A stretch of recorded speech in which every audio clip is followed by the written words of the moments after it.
27 février 1942, 23h47, Bruneval, en Normandie.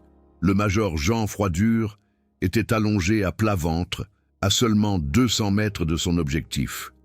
Devant lui se dressait une installation radar allemande.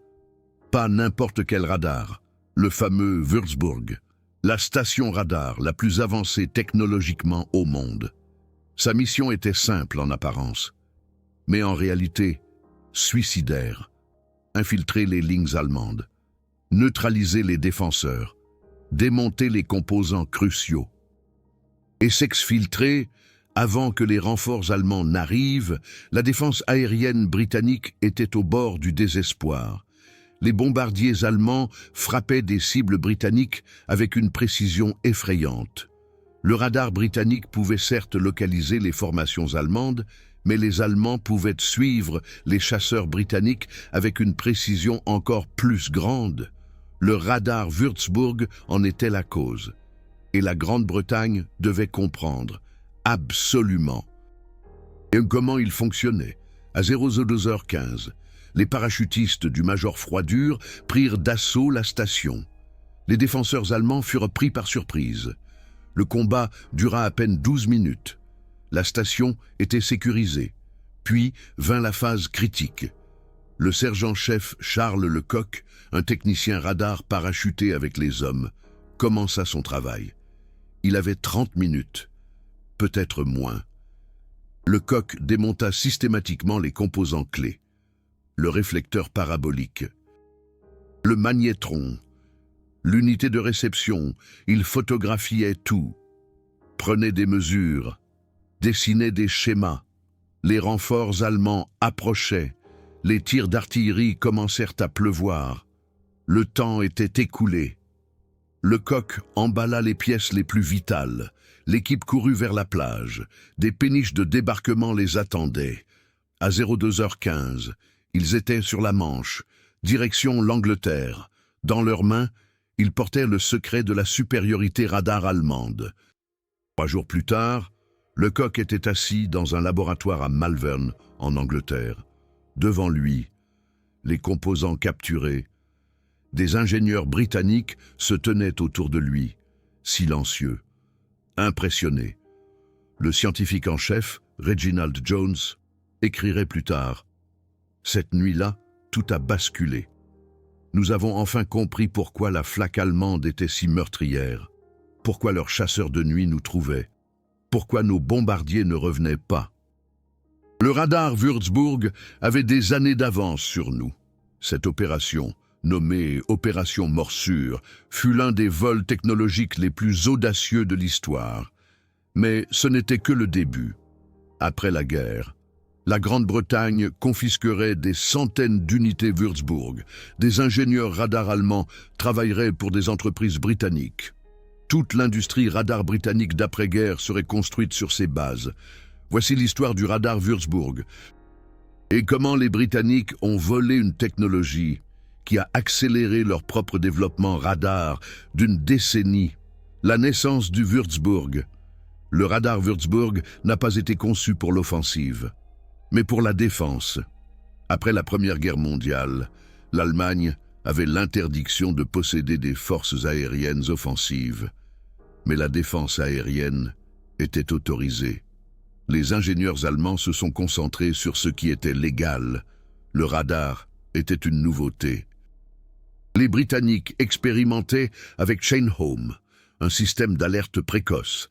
Mais Chain Home était massive, immobile, des tours de 110 mètres de haut. Le système pouvait détecter des bombardiers ennemis à 200 km, mais la précision minimale, l'exactitude, plus ou moins 10 km. C'était acceptable pour l'alerte stratégique, mais inutile pour le contrôle de tir. Les Allemands avaient une approche différente. Et si le radar pouvait non seulement détecter, mais être suffisamment précis pour guider les canons de la flak, c'était révolutionnaire. Si les batteries de flak savaient où se trouvaient exactement les bombardiers ennemis, elles pouvaient tirer avec une précision mortelle. Le projet Würzburg a débuté en 1936 chez Telefunken à Berlin. L'ingénieur en chef était Guillaume Rondeau. Sa mission, développer un radar suffisamment précis pour le contrôle de tir. Le défi était immense. Le radar est basé sur la réflexion des ondes radio. Vous envoyez un signal, il rebondit sur la cible. Vous le recevez en retour. Le temps entre l'envoi et la réception révèle la distance.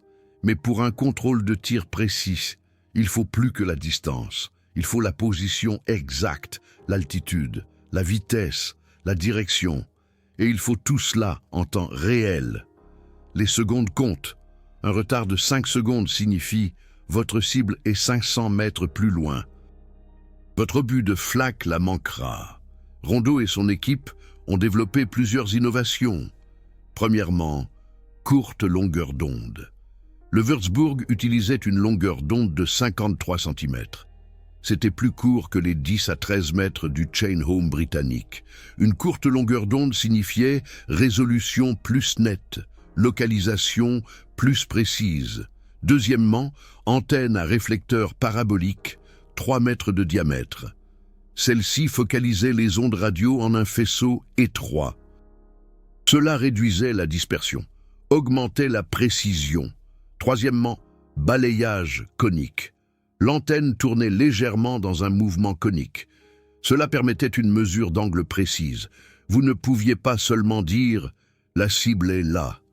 Vous pouviez dire « la cible est à azimut 273 degrés ». Élévation 42 degrés.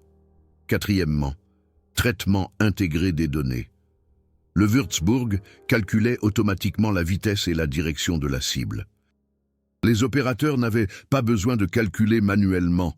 Le système donnait directement les coordonnées de tir. Ces innovations ont rendu le Würzburg révolutionnaire. Les spécifications du Würzburg A original étaient longueur d'onde 53 cm, fréquence 560 MHz, portée maximale 30 km pour les grandes cibles comme les bombardiers, précision plus ou moins 25 mètres en distance, 0,2 degrés en angle, taille de l'antenne 3 mètres de diamètre parabolique, poids 1500 kg, transportable, équipage 5 personnes, opérateur, technicien, communicateur, alimentation, sécurité. Le système pouvait être monté sur des camions. L'installation prenait 30 minutes. C'était de la technologie radar de précision mobile. Rien de comparable n'existait. Le premier test eut lieu en 1938. Un avion de transport Ju-52 volait comme cible. Le Würzburg le suivait avec une précision qui aurait choqué les observateurs britanniques s'ils l'avaient vu, mais c'était secret. Jusqu'à la guerre, presque personne en dehors de l'Allemagne ne connaissait Würzburg. L'engagement de guerre. Lorsque la guerre a commencé en septembre 1939, l'Allemagne avait environ 30 unités Würzburg. Assez pour des missions limitées, mais pas assez pour une défense à grande échelle. La première utilisation opérationnelle fut autour de Berlin. La défense aérienne allemande attendait des bombardiers britanniques. Ils ne sont pas arrivés tout de suite, mais quand ils sont arrivés, Würzburg était prêt. Le premier abattage confirmé avec le soutien de Würzburg eut lieu le 17 décembre 1939. Un bombardier Wellington attaqua Wilhelmshaven. La flak guidée par Würzburg le frappa à 8000 mètres d'altitude. Précis, mortel. L'équipage britannique survécut. Ils furent capturés. Lors des interrogatoires, les officiers allemands demandèrent « Comment fonctionne votre radar ?» Les prisonniers britanniques étaient confus. Ils ne savaient pas que les Allemands avaient un radar. C'était un indice. Les Allemands avaient quelque chose que les Britanniques ne comprenaient pas. Mais le véritable choc survint pendant la bataille d'Angleterre en 1940. Les bombardiers allemands attaquaient les villes britanniques. Les chasseurs britanniques décollaient pour les intercepter, mais les chasseurs de nuit allemands trouvaient les bombardiers britanniques avec une constance effrayante. Pourquoi ? Würzburg. Les Allemands avaient continué à développer le système. Le Würzburg Riese, une version améliorée avec une antenne de 7,5 mètres, double portée, précision encore plus élevée. Le Würzburg Riese pouvait détecter les bombardiers britanniques à 70 km de distance. Les chasseurs de nuit allemands, comme les Bf-110, étaient guidés par radio, directement vers leur cible. Le taux de perte des bombardiers britanniques augmenta dramatiquement. En 1941, l'ARF perdait en moyenne 4 à 5% de ses bombardiers par mission. Lors des missions de nuit au-dessus de l'Allemagne, 8 à 10%. C'était intenable. Avec un taux de perte de 10%, un équipage ne survivait statistiquement pas plus de 10 missions. Les services de renseignement britanniques savaient « les Allemands avaient un meilleur radar, mais à quel point était-il meilleur ? Et comment fonctionnait-il » Reginald Jones, chef du renseignement scientifique à la RAF, analysa les rapports. Les équipages survivants décrivaient un tir de flaque précis, des chasseurs allemands qui volaient directement vers eux, pas de coïncidence. Pas de recherche. Interception directe. Jones conclut. Les Allemands ont un radar de conduite de tir précis. Nous devons le trouver, l'étudier, le comprendre. La reconnaissance aérienne identifia des installations suspectes le long de la côte française. Des antennes paraboliques, toujours près des batteries de flak. Jones choisit une cible, Bruneval, petite station radar sur les falaises au-dessus de la Manche, isolée, vulnérable. L'opération Morsure était née, la planification de l'opération Morsure. L'opération Morsure n'était pas une opération de commando standard, c'était un vol technologique. L'équipe n'avait pas seulement besoin de compétences de combat, elle avait besoin de connaissances techniques. Le major Jean Froidure fut nommé commandant, 2e bataillon, régiment de parachutistes, 120 hommes, des soldats d'élite. Mais l'élément inhabituel était le sergent-chef Charles Lecoq. Il n'était pas un soldat. Il était technicien radar. Spécialiste RAF des systèmes électroniques. Lecoq reçut une formation de parachutiste. 6 sauts. C'était minimal. Mais il fallait que ça suffise. Il était le seul homme capable de comprendre et de démonter le radar Würzburg. La planification fut méticuleuse. La reconnaissance aérienne photographia Bruneval des dizaines de fois. Chaque détail fut étudié. Position des défenseurs, barbelés, champs de mines, chemins, topographie. Un modèle de la station fut construit. L'équipe s'entraîna dessus, encore et encore, jusqu'à ce que chaque homme connaisse son itinéraire dans son sommeil. Le plan comportait 3 phases. Phase 1, saut en parachute à 1 km de la cible, approche nocturne, attaque surprise de la station radar. Phase 2, Lecoq démonte les composants critiques, 30 minutes maximum, l'équipe repousse les défenseurs. Phase 3, retraite vers la plage, des péniches de débarquement extraits de l'équipe. Avant l'arrivée des renforts allemands, tout devait fonctionner parfaitement. Une erreur et l'équipe serait capturée ou tuée. La nuit du 27 février fut choisie, pleine lune, bonne visibilité pour le saut en parachute, mais aussi bonne visibilité pour les défenseurs allemands. C'était un risque calculé. L'opération 27 février 1942, 22h15. 12 bombardiers Whitley décollèrent d'Angleterre. À bord, 120 parachutistes, un technicien radar. Une mission considérée comme suicidaire. À 23h30, ils franchirent la côte française. La flak allemande ouvrit le feu. Mais la formation volait haut, hors de portée efficace. À 23h47, les sauts commencèrent. Le vent était plus fort que prévu. Certains sticks atterrirent à 800 mètres de la cible. C'était un problème. Chaque minute de retard augmentait le risque. Le major Froidure rassembla rapidement ses hommes. Pas le temps d'une organisation parfaite. Ils se déplacèrent vers la cible. Les gardes allemands à la station radar étaient détendus. Pas d'alarme, pas de signe d'attaque, jusqu'à ce que les hommes de Froidure surgissent de l'obscurité. Le combat fut bref et brutal. Les défenseurs allemands furent submergés, 2 soldats britanniques blessés, 3 Allemands tués, 5 capturés. La station radar était sécurisée. Le coq courut vers l'appareil Würzburg. Il avait attendu, s'était entraîné, avait étudié. Le moment était venu.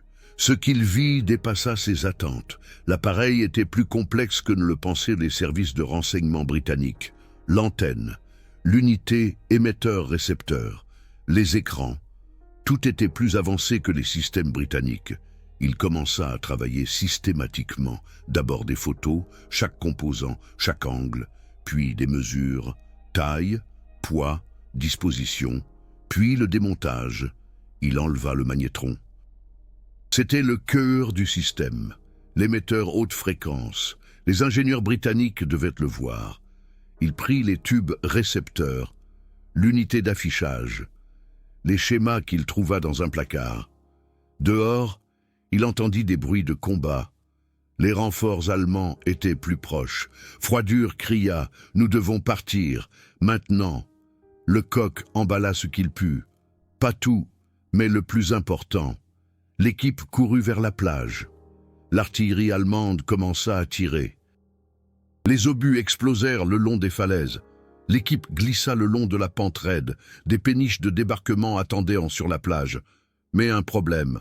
Des barbelés allemands bloquaient l'accès. Une unité du génie devait les faire sauter. Sous le feu. À 02h, le chemin était libre. L'équipe monta à bord des bateaux. Des mitrailleuses allemandes tiraient depuis la falaise. Des balles frappaient l'eau. Les bateaux firent demi-tour, moteur au maximum. Direction la haute mer. Des destroyers britanniques attendaient. À 02h30, ils étaient hors de portée.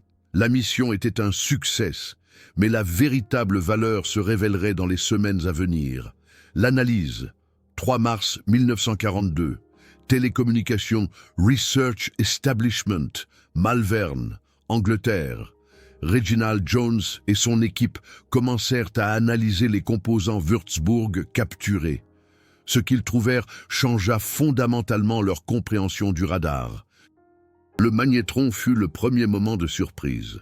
Les Allemands utilisaient la technologie des magnétrons à cavité. Les Britanniques avaient aussi des magnétrons. Mais ceux des Allemands étaient conçus différemment, plus efficaces, plus stables. La fréquence surprit également, 560 MHz. Les Britanniques pensaient que les Allemands utiliseraient des fréquences plus basses. Mais une fréquence plus élevée signifiait meilleure résolution, localisation plus précise. Le réflecteur parabolique était élégamment construit, forme parfaite, distorsion minimale. Le travail du métal allemand était excellent, mais le plus impressionnant était le système intégré, émetteur, récepteur, affichage, traitement des données. Tout fonctionnait ensemble, pas de composants séparés qui devaient être coordonnés manuellement. Jones écrivit dans son rapport « Le Würzburg n'est pas un simple appareil, c'est un système de conduite de tir intégré. » Les Allemands n'ont pas traité le radar comme une technologie de capteur, mais comme un système d'armes. C'est le saut conceptuel que nous avons manqué. Les ingénieurs britanniques commencèrent immédiatement à extraire des leçons. Que pouvaient-ils copier? Qu'auraient-ils pu améliorer? Le résultat fut un développement accéléré des systèmes britanniques. Radar H2S pour la navigation des bombardiers. IA centimétrique pour les chasseurs de nuit. SCR 584 pour la conduite de tir anti-aérienne développée en collaboration avec les Américains. Tous portaient l'influence de Würzburg. Mais ceci n'était que 1942. Après la guerre, le transfert technologique deviendrait encore plus massif. Le perfectionnement du Würzburg. Entre 1942 et 1945, les Allemands ont continuellement développé le système Würzburg. Ils savaient que les Britanniques avaient capturé un exemplaire. Ils devaient donc anticiper le Würzburg Riese Ausf. D était la dernière version de guerre, antenne de 7,5 mètres, portée de 80 km, précision inférieure à 10 mètres. Les Allemands en installèrent des centaines, le long de la côte atlantique pour le contrôle de la flaque.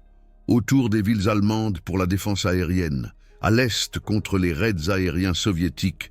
Les systèmes étaient si efficaces que les bombardiers alliés durent développer des tactiques spéciales. La tactique Window, où des milliers de bandes métalliques étaient larguées pour submerger le radar, des manœuvres d'évitement lors de l'approche des cibles. Mais même avec des contre-mesures, le Würzburg restait mortel. Les taux d'abattage de la flak allemande restèrent élevés jusqu'à la fin de la guerre. La 8e Air Force américaine perdit en moyenne 26 000 hommes pendant la guerre. Une part significative fut victime de la flak allemande guidée par le Würzburg. La technologie fonctionnait trop bien. La fin de la guerre et le pillage. Mai 1945.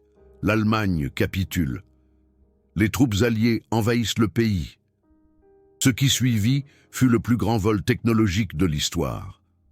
Mais vol est le mauvais mot. C'était une confiscation systématique, organisée, méthodique, sans scrupules. Les Alliés savaient exactement ce qu'ils cherchaient. Des listes furent préparées. Des équipes furent formées. Opération Paperclip pour les Américains, BIOS et Fiat pour les Britanniques, des programmes comparables pour les Soviétiques et les Français.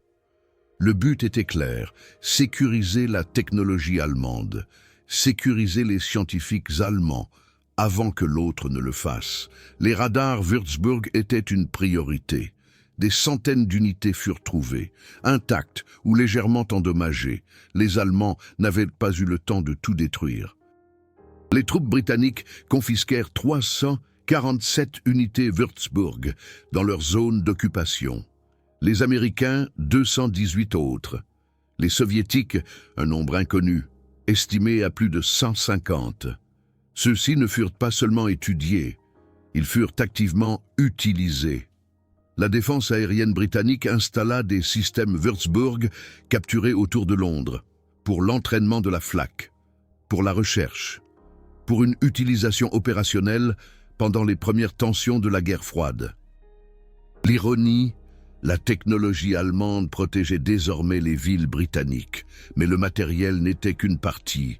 La partie la plus précieuse était les hommes, le vol des cerveaux. Guillaume Rondeau, l'ingénieur en chef du projet Würzburg original, fut retrouvé par les troupes britanniques en 1945. Il travaillait chez Telefunken à Berlin. Les Britanniques lui donnèrent un choix.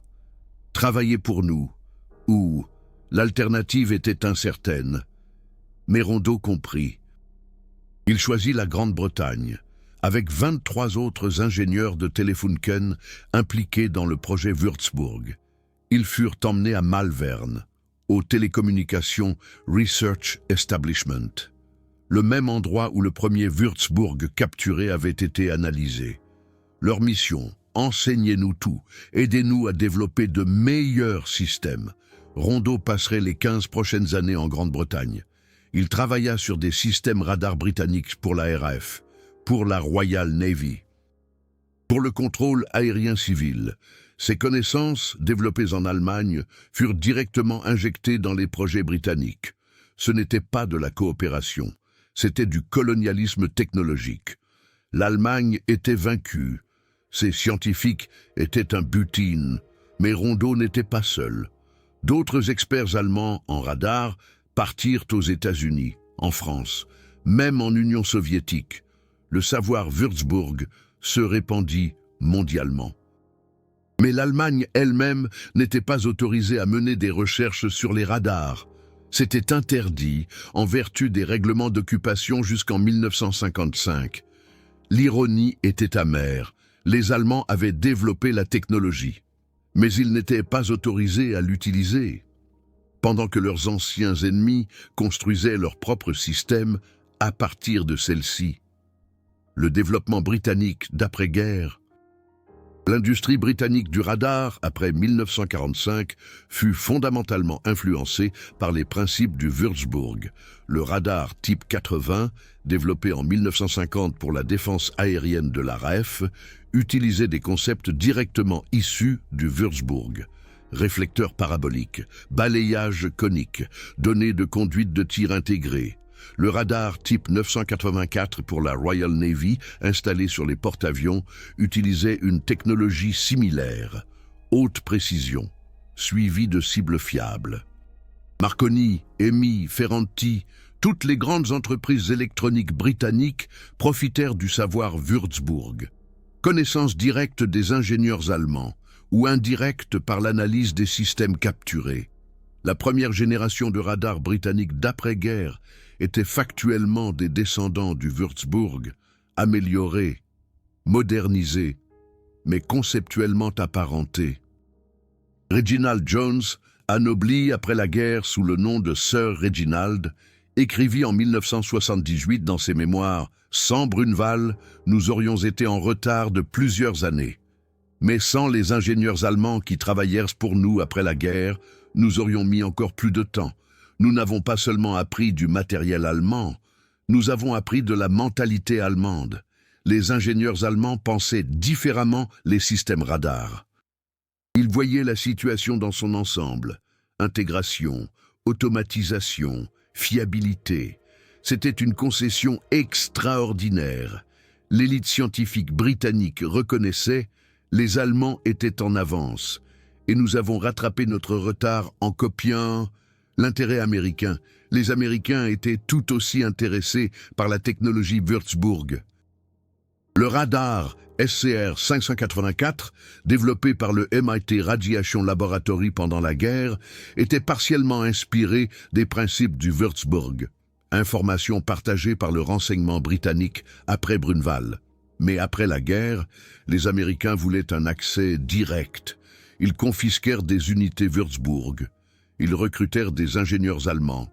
Certains allèrent chez Bell Labs, d'autres chez RCA, d'autres encore chez Western Electric. Leur expertise fut intégrée aux développements américains. Système de missiles anti-aériens, Nike Ajax. Réseau de défense aérienne, SAGE.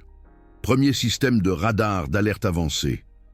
Le système Nike Ajax, déployé en 1953, utilisait des systèmes de conduite de tir conceptuellement dérivés du Würzburg, suivi automatique des cibles, calcul précis des coordonnées, intégration avec les systèmes d'armes. Le système SAGE, destiné à défendre les États-Unis continentaux, utilisait des concepts de réseau que les Allemands avaient développés pendant la guerre. Coordination centrale des capteurs radars distribués. La copie soviétique. Les soviétiques étaient, comme d'habitude, moins ouverts sur leurs activités.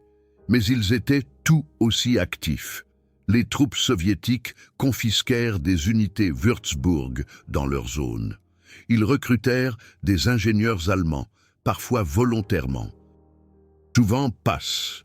Des laboratoires de recherche entiers furent transférés en Russie, équipements, personnel, tout.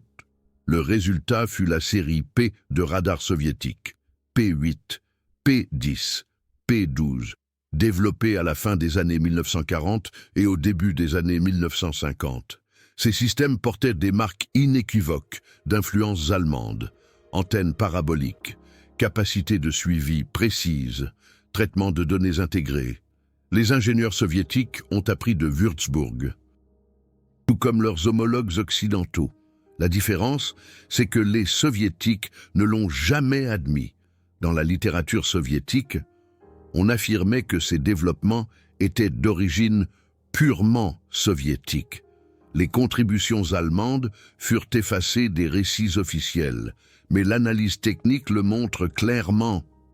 L'ADN de Würzburg est présent. La révolution civile. L'impact le plus important de Würzburg n'a peut-être pas été militaire, mais civil. Après la guerre, le trafic aérien commercial a explosé. Plus d'avions, plus de routes, plus de passagers. Cela nécessitait une meilleure sécurité aérienne, une meilleure aide à la navigation, un meilleur radar météorologique. Tous ces systèmes étaient basés sur la technologie radar, et Würzburg avait montré ce qui était possible. Le premier radar de contrôle du trafic aérien civil en Grande-Bretagne, installé en 1946, utilisait des composants militaires Würzburg adaptés, pas directement copiés, mais inspirés. Les premiers radars météorologiques permettant un suivi précis des tempêtes utilisaient des principes que Würzburg avait établis. Les premiers radars de navigation maritime, permettant des entrées portuaires CRS, même par brouillard, portaient des concepts de Würzburg. La technologie, développée pour la guerre, fut transformée pour la PEX. Et c'est peut-être la leçon la plus complexe. La technologie est neutre. Les Allemands ont développé Würzburg pour la défense aérienne, pour abattre des bombardiers, pour protéger des villes. Après la guerre, la même technologie fut utilisée pour guider en toute sécurité des avions civils, pour sauver des vies, et non pour les prendre, l'héritage des ingénieurs. Guillaume Rondeau est retourné en Allemagne en 1960. Il avait 64 ans, fatigué, mais aussi fier. Dans une interview en 1965, il a réfléchi sur son travail. « Nous avons développé Würzburg pour l'Allemagne. Nous pensions que cela protégerait notre pays. Au lieu de cela, il a été pris par nos ennemis. Mais ensuite, j'ai vu comment il était utilisé. Pas seulement pour la guerre, mais aussi pour la paix, pour l'aviation civile, pour les services de secours, pour les prévisions météorologiques. Peut-être que notre travail avait finalement une valeur positive. Pas celle que nous avions prévue, mais positive tout de même. C'était une perspective remarquable. Rondeau a réalisé, la technologie survit à son but initial. D'autres ingénieurs allemands avaient des sentiments mitigés. Certains étaient amers, leur travail volé, leur expertise exploitée, leur pays interdit de mener ses propres recherches. D'autres étaient pragmatiques, la guerre était perdue, la vie devait continuer. Si le travail pour d'anciens ennemis signifiait un revenu, alors qu'il en soit ainsi, il n'y avait pas de perspective allemande uniforme, seulement des réactions individuelles à des circonstances complexes, les descendants techniques. Aujourd'hui, 80 ans après Würzburg, vous pouvez voir son héritage dans tout système radar moderne. Le principe des réflecteurs paraboliques pour les faisceaux directionnels.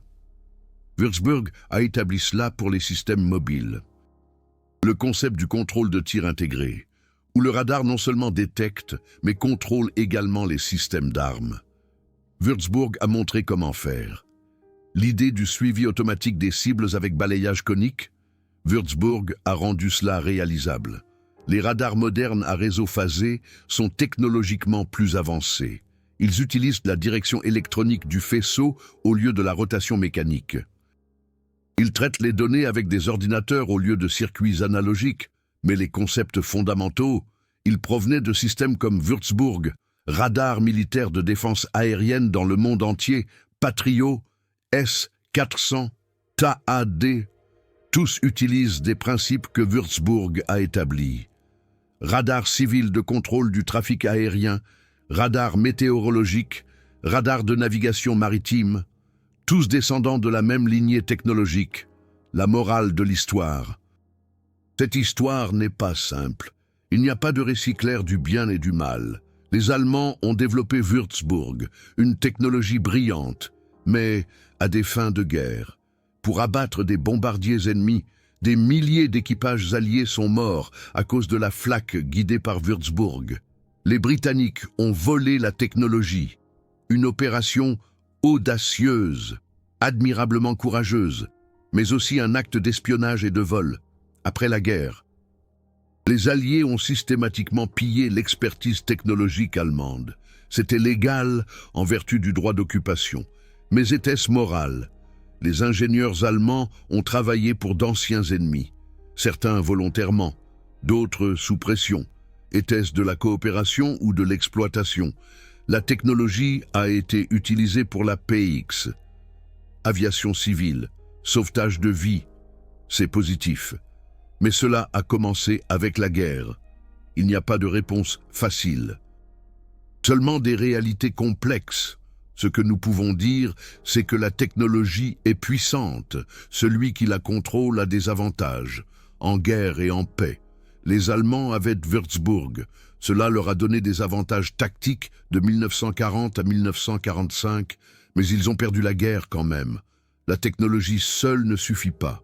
Les Alliés ont copié Würzburg. Cela a accéléré leur propre développement. Cela leur a donné une longueur d'avance pendant la guerre froide. Mais cela a été construit sur une base allemande. Et aujourd'hui, la technologie est globale. Personne n'a le monopole de la connaissance du radar. Les principes sont connus, les implémentations varient. Mais la compréhension fondamentale est universelle. C'est peut-être la leçon ultime. Les connaissances peuvent être volées, la technologie peut être copiée, mais à la fin, tout se répand. Aucune nation ne conserve un monopole pour toujours. Würzburg était allemand, puis britannique, puis américain, puis soviétique. Maintenant, c'est le patrimoine de l'humanité. L'opération Morsure comme tournant. Revenons à cette nuit de février 1942. L'opération Morsure était plus qu'une simple opération commando. C'était une déclaration.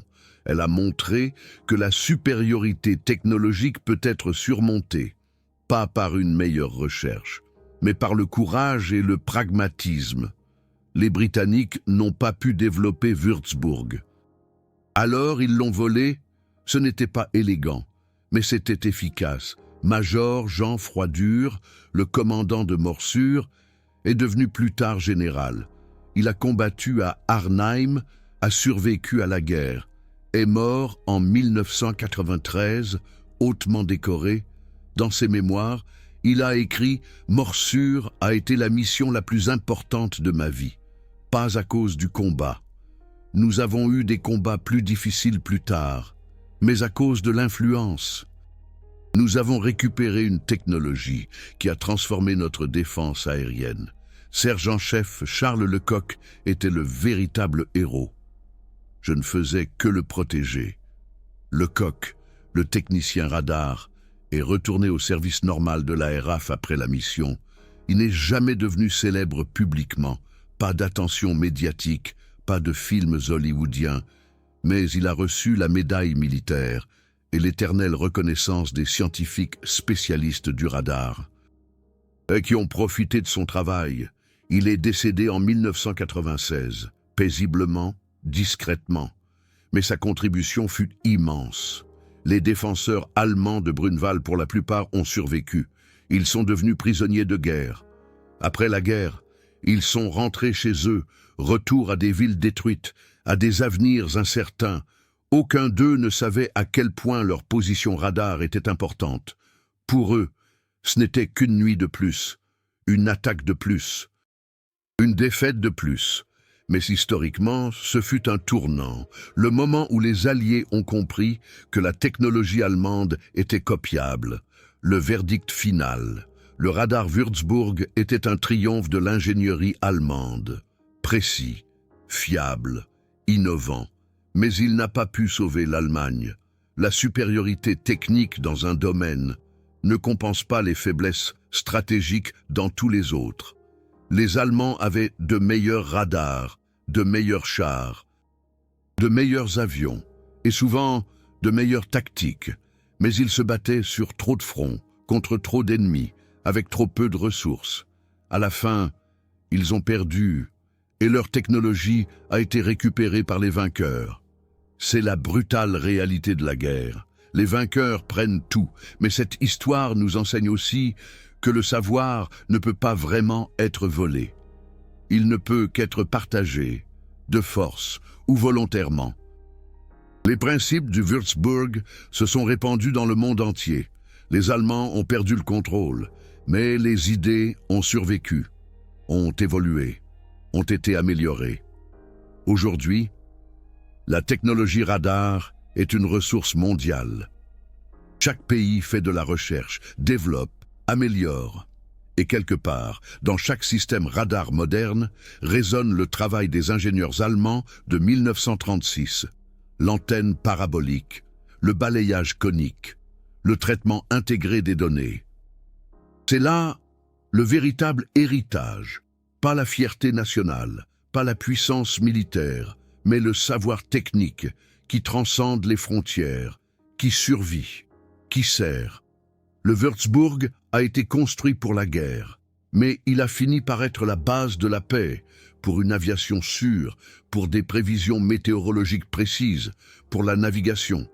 C'est peut-être la leçon la plus complexe de toutes. L'ingéniosité humaine est neutre. Elle peut détruire ou créer, tuer ou sauver. Le choix ne réside pas dans la technologie, mais dans ceux qui l'utilisent. Qu'en pensez-vous? L'opération Morsure était-elle justifiée?